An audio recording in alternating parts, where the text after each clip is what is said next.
अस्सलाम वालेकुम, मैं हूं आपका मेज़बान समर अब्बास। इस्लामाबाद में जोड़ तोड़ की सियासत बड़े अहम मरहले में दाखिल हो चुकी है और आज अपोजिशन ने अपने कार्ड्स यानी अपने पूरे नंबर जो हैं वो शो कर दिए हैं। और 196 अरकान जो है अपोजिशन के, आज उन्होंने सिंध हाउस में यानी कि रात को एक सिंध हाउस में इशाइया था जिसमें उन्होंने शिरकत की है और अपनी प्रेजेंस शो कर दी है। यानी 196 नंबर जो हैं वो अपोजिशन ने शो कर दिए हैं। जीडीए के 3 अरकान के साथ अपोजिशन की बात चल रही है और बहुत जल्द जीडीए की जानिब से भी अपोजिशन की भरपूर हिमायत यानी इमरान खान साहब के खिलाफ तहरीक अदम एतमाद में वोटिंग में हिस्सा लेने का फैसला सामने आने वाला है। यूं जो अपोजिशन के अरकान की तादाद है इमरान खान साहब के खिलाफ टोटल 172 वोट दरकार हैं प्राइम मिनिस्टर को उनके ओहदे से हटाने के लिए। तो मैजिक नंबर से कहीं ज़्यादा हो चुकी है और ये तादाद तकरीबन 200 अरकान तक पहुंच चुकी है। जाम अब्दुल करीम जो पीपल्स पार्टी के एमएनए हैं, जिनको जो नाज़िम जोखियो कत्ल केस में मतलूब भी हैं, वो मुल्क से बाहर थे। आज यानी कि गुज़िश्ता रोज़ बड़ी अहम डेवलपमेंट ये हुई है कि नाज़िम जोखियो की अहलिया जो है उन्होंने जाम करीम जो एमएनए है पीपल्स पार्टी के मलीर से उन्हें मुआफ़ी दे दी है। जिसके बाद जाम करीम जो हैं अब वो अपना वोट कास्ट कर सकेंगे। इससे पहले हुकूमत ने उनका नाम ईसीएल में डालने और उन्हें गिरफ्तार करने का इशारा दिया था अगर वो पाकिस्तान आते हैं।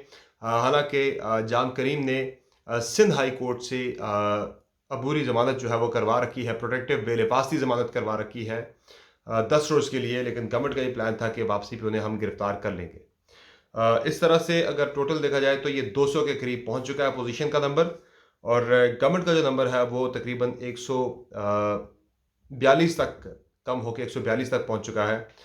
तो इस तरह से पाकिस्तान तहरीक इंसाफ के लिए अब इस गवर्नमेंट को बरकरार रखना तकरीबन नामुमकिन हो चुका है। दो अहम मुलाकातें हुई हैं जी गुज़िश्ता शाम army chief general Qamar Javed Bajwa की प्राइम मिनिस्टर इमरान खान के साथ गुज़िश्ता रोज़। और इन मुलाकातों के हवाले से कयास आ रही है, ख़बरें ये आ रही हैं कि इमरान खान साहब को ये मशवरा दिया गया है कि वो वज़ारत उज़्मा के ओहदे से अलग हो जाएं। ये गैर मुसद्दिक़ा इत्तलात हैं जो रिपोर्ट हो रही हैं। ताहम इस पर पीटीआई की तरफ से ये वजाहत सामने आई है फवाद चौधरी साहब की कि ऐसी कोई भी ऐसा मशवरा जो है वो आर्मी चीफ की जानिब से प्राइम मिनिस्टर को नहीं दिया गया। इस पर फवाद चौधरी साहब ने और दीगर जो पीटीआई के लोग हैं, पर्टिकुलरली फैसल जावेद साहब ने तो ये भी कह दिया, चूँकि शेख रशीद साहब ने गुज़श्ता रोज़ ये अनाउंस किया था कि प्राइम मिनिस्टर इमरान खान साहब जो हैं वो कौम से खिताब करेंगे।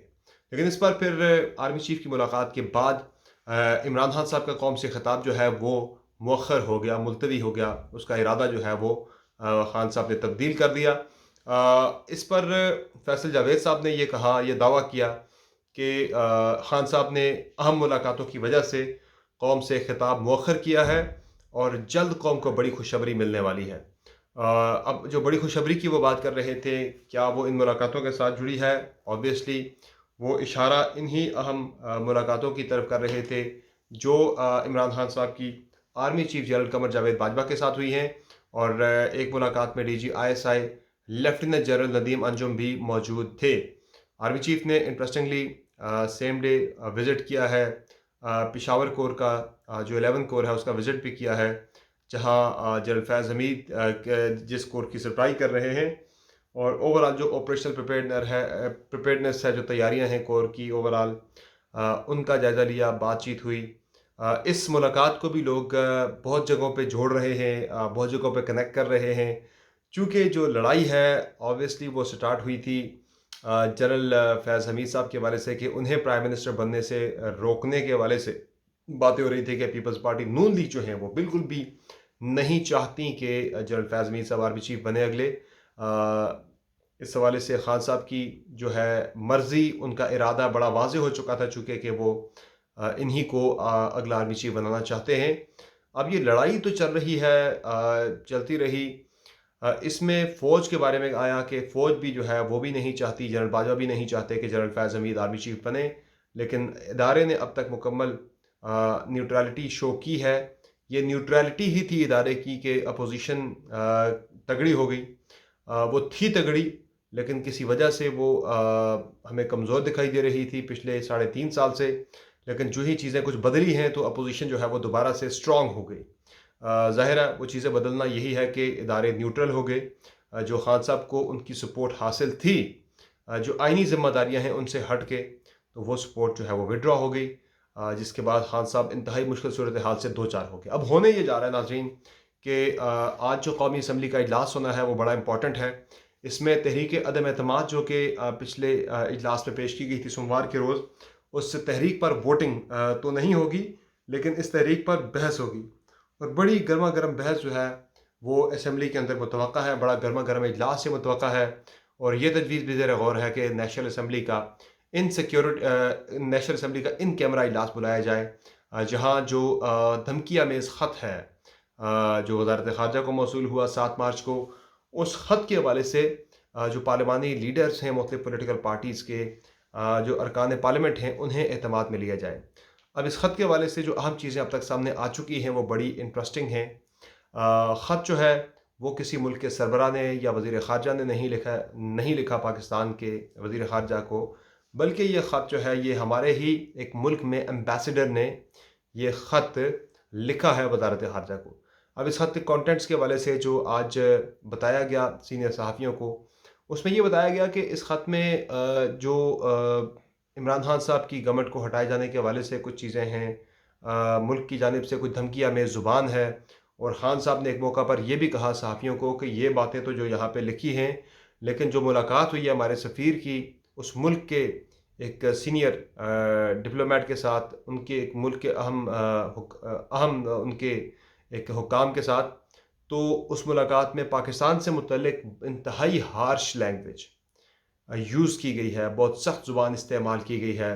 اب اس میں کہیں بھی خط کے اندر فارن فنڈنگ کا باعث سے جو امداد آنا پاکستان کے اندر گورنمنٹ کی تبدیلی کے لیے، ایسا کوئی بھی ذکر موجود نہیں تھا۔ جو صحافیوں کو بتایا گیا اس میں ملک کا نام نہیں بتایا گیا کہ کس ملک سے پاکستان کے سفیر نے یہ خط لکھا، اور کس لیول کے عہدے کے افسر کے ساتھ ہمارے سفیر کی ملاقات ہوئی ہے، لیکن یہ ضرور بتایا گیا ہے کہ یہ آفیشیل ملاقات تھی جو باضابطہ ریکارڈ پر آئی ہے۔ یہ کوئی خفیہ ملاقات نہیں تھی اور کوئی انفارمل ملاقات نہیں تھی۔ یہ چیزیں تو خط کے حوالے سے سامنے آ چکی ہیں، جس سے یہ واضح ہو چکا ہے کہ کسی ملک کی طرف سے کوئی دھمکی نہیں ہے۔ سفارتکار کے ساتھ کسی ملک کی بات ہوئی ہے، اور وہ بات سفارتکار نے اس کو رپورٹ کر دیا کہ یہاں سے کوئی بڑی خطرناک وائبز یہاں سے آ رہی ہیں پاکستان کے حوالے سے۔ بہرحال یہ تو ہو گیا خط کا معاملہ۔ خط جو ہے وہ آج قومی اسمبلی کی قومی سلامتی جو پارلیمانی کمیٹی ہے اس میں بھی رکھنے کا مطالبہ کیا گیا ہے۔ ان کیمرہ سیشن کا معاملہ بھی سامنے آ رہا ہے، دیکھتے ہیں کہ کہاں یہ خط پیش کیا جاتا ہے، کیونکہ اس پہ شہباز شریف صاحب کہہ چکے ہیں بڑا واضح طور پر کہ اگر اس میں کوئی نون لیگ ملوث ہے یا کوئی بھی اس میں ہے، اگر یہ پاکستان کی سلامتی کا معاملہ ہے، اس پہ اگر واقعتاً کوئی حملہ ہوا ہے یا پاکستان کے خلاف کوئی انٹرنیشنل سازش ہے، تو ہم اس سارے معاملے میں عمران خان صاحب کے ساتھ کھڑے ہوں گے، جو کہ بڑا ہی ایک ویلکمنگ سٹیٹمنٹ تھا شہباز شریف صاحب کا، چونکہ اس کے بعد گورنمنٹ نے سارے معاملے کو جوڑنا شروع کر دیا تھا میاں نواز شریف کے ساتھ، کہ وہ لندن میں بیٹھ کے مختلف ممالک کے جو اعلیٰ حکام ہیں ان سے ملاقاتیں کر رہے ہیں۔ یہ الزام بھی سامنے آیا کہ میاں صاحب جو ہیں وہ اسرائیل کے حکام سے ملے ہیں، میاں صاحب جو ہیں وہ امریکی CIA کے حکام سے ملے ہیں پاکستان کے اندر سیاسی عدم استحکام پیدا کرنے کے حوالے سے، لیکن ایسا کچھ بھی ابھی تک ثابت نہیں ہوا۔ جو ایکسپیکٹیشن تھی پاکستان تحریک انصاف کی کہ ملک میں قومی سلامتی کے حوالے سے، ملک میں یکجہتی کے حوالے سے ایک فضا بنے گی لوگوں کی، کہ پاکستان کی خود مختاری کے حوالے سے ایک فضا بنے گی، لیکن وہ فضا شاید بنتی نظر نہیں آ رہی۔ اس کے ساتھ ساتھ جو معاملہ ہے اس وقت فائنلی جو نو کانفیڈنس کا ہے، اس میں پرویز الہی صاحب کے لیے پنجاب میں حالات مشکل سے مشکل ترین ہوتے نظر آ رہے ہیں، چونکہ نہ تو ترین گروپ انہیں ووٹ دے رہا ہے اور نہ ہی علی خان گروپ انہیں ووٹ دے رہا ہے، اور جو نمبرز اپوزیشن نے شو کیے ہیں اس میں فواد چودھری صاحب کے جو بھائی ہیں، کزن ہیں، چودھری فاروق الطاف، وہ بھی اپوزیشن کی میٹنگ میں چلے گئے ہیں، اپوزیشن کے کیمپ میں چلے گئے ہیں۔ عامر لیاقت حسین صاحب جو ہیں وہ بھی ان 22 ارکان میں شامل ہیں، یعنی کل تک تو اپوزیشن کے 14 ارکان جو ہیں وہ منظر عام پر آئے تھے، جو کھل کے جنہوں نے اپوزیشن کو سپورٹ کرنے کا اعلان کیا تھا، لیکن جو سندھ ہاؤس میں رات کو اجلاس ہوا ہے، عشائیہ ہوا ہے، اس میں پاکستان تحریک انصاف کے 22 ناراض ارکان جو ہیں وہ شریک ہوئے۔ ہم نے دن کو، آپ کو یاد ہوگا کہ ہم نے خبر دی تھی آج صبح، گزشتہ روز صبح کے وقت، کہ PTI کے 21 से 22 अरकान जो हैं वो अपोजिशन के साथ राब्ते में हैं। उनका असल जो नंबर है वो 21 से 22 है। तो 22 अरकान ही जो हैं वो इस डिनर में सामने आ गए हैं। मे बी इनकी तादाद जो है वो 25 तक जा सकती है, और चंद एक दो वफाकी वज़रा भी हैं जो फ़िल वक्त सामने नहीं आ रहे, लेकिन वो वक्त आने पे ऐन इलेक्शन के दिन जो है वो सामने आ सकते हैं खान साहब पे अदम एतमाद का इजहार करने के लिए। बहरहाल ये सारी हैपनिंग्स जो हैं ये बड़ी इंटरेस्टिंग हैं। आज का दिन बड़ा इंपॉर्टेंट है, नेशनल असम्बली का इजलास होना है जिसमें तमाम चीज़ें रखी जाएंगी, और अदम एतमाद के हवाले से जो तहरीक है उस पर बहस होगी, और सोमवार के रोज़ इस तहरीक पर वोटिंग मुतवक्को है। लेकिन खान साहब जो है वो मेजॉरिटी लूज़ कर चुके हैं। 142 इस वक्त पाकिस्तान तहरीक इंसाफ का नंबर है, और 199 जो है वो अपोजिशन का नंबर है। मैजिक नंबर जो है वो 172 है गवर्नमेंट बरकरार रखने के लिए खान साहब के लिए। अपोजिशन उससे काफ़ी आगे निकल चुकी है। GDA भी साथ आ जाती है तो ये 200 क्रॉस कर जाएगा बड़े आराम से, और खान साहब के लिए ख़ुद को बचाना मुश्किल हो जाएगा। इसलिए अब सारा जो रिलाई कर रहे हैं खान साहब, उनके पास अभी भी ये कहा जा रहा है कि 2 मज़ीद कार्ड्स हैं खान साहब के साथ, 2 मज़ीद पत्ते हैं जो खान साहब फेंक सकते हैं। एक इस वक्त खान साहब की जो पूरी कोशिश है वो अब अपने बचाव से ज़्यादा अपने सियासी हरीफों को नुकसान पहुँचाना उनके हदफ में इस वक्त आ रहा है। इसमें सिंध में गवर्नर राज भी जाते जाते लगाया जा सकता है, और एक अहम इदारे के सरबराह के हवाले से जो मैंने पहले जिक्र किया था वो डी नोटिफाई करने के हवाले से भी कुछ चीज़ें हो सकती हैं। असल तुर्क का पता जिसे कहा जा रहा है कि इस तरह की फ़िज़ा बनाई जाए, इस तरह का माहौल बनाया जाए कि आने वालों के लिए कोई इतना आसान माहौल ना हो। यानी खान साहब को कुछ नहीं मिलता, उनके हाथ से गवर्नमेंट जाती है तो किसी और के हाथ में भी ये चीज़ें ना आएँ। फाइनली फैसल वाडा साहब ने एक दावा किया है इमरान खान साहब को कत्ल किए जाने के प्लान के हवाले से, कि कुछ साजिश है, कोई मनसूबाबंदी है इमरान खान साहब को कत्ल करने के हवाले से, उनके कत्ल की प्लानिंग हो चुकी है। तो मैंने चेक किया मुख्तलिफ क्वार्टर से, मेरे पास ऐसी कोई भी कंफर्मेशन कहीं से नहीं आई, कोई ऑफिशियल किसी जगह पे कोई ऐसा खदशा ज़ाहिर किया गया हो, ऐसा कोई ख़तरा ज़ाहिर किया गया हो, या ऐसे किसी प्लान का किसी अहम जगह पे कोई किसी को इल्म हुआ हो कि ऐसा कोई प्लान बन रहा हो प्राइम मिनिस्टर को कत्ल करने के हवाले से। तो ऐसी कोई चीज़ अभी तक सामने नहीं आई। फैसल वाडा साहब का जो दावा है इसे फ़िल वक्त सिर्फ एक दावा ही कहा जा सकता है। ऐसी प्लानिंग कहीं पे कोई भी किसी इदारे में अभी तक रिपोर्ट नहीं हुई। समर अब्बास को फ़िल वक्त इजाज़त दीजिए। जो भी मज़ीद हैपनिंग्स होंगी वो आपके साथ गाहे बगाहे शेयर करते रहेंगे।